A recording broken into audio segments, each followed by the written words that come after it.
What's going on, guys? Tamale here, and today we're going to be talking about a topic that's a little bit on the touchy side, is whether or not the defender should be allowed to go outside.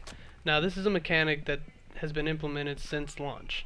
It's something that's pretty much core of the game, and a lot of people have been comparing the game to Call of Duty and that it's lost its siege.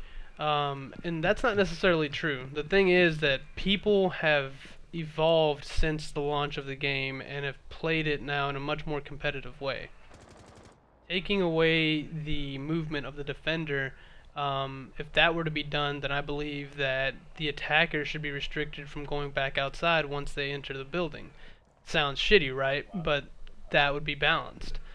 Because of the fact that, say for example, in those 1v5 situations that I've been in, I've had to go outside in order to break up their pattern, split them up, and have them chasing me around the building versus just allowing them to come into the room, which they already know that I'm in, and killing me.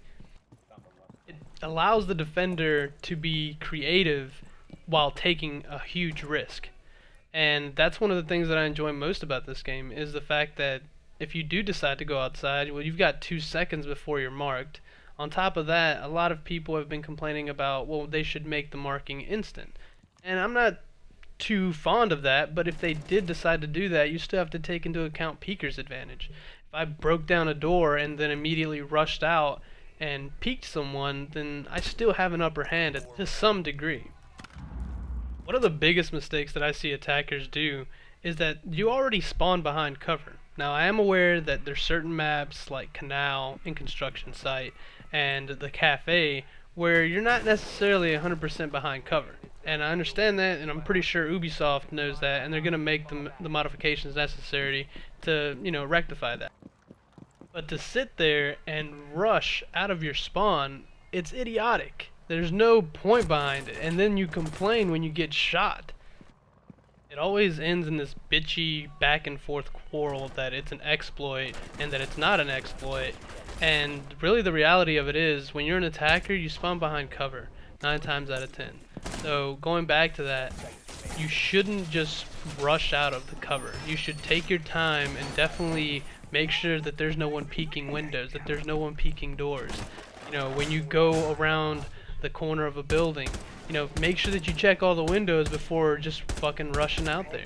That's probably one of the best tips I can tell you, because your drone is there for a reason. It's there to give you information. If you're not using it, then you're probably playing the game wrong. Now, don't get me wrong, there's a lot of people out there that probably like to play the game for the fun of it, and that's totally fine.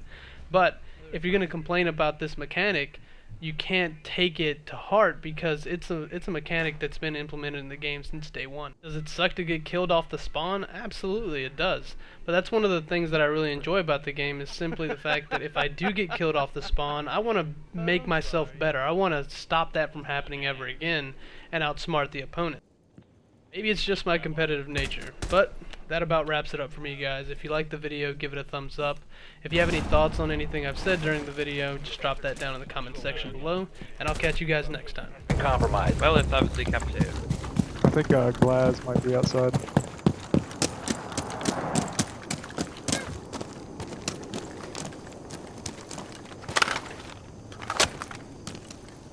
Yeah, I'm outside too. Op 4, last stop standing. You just had this window right here. By us.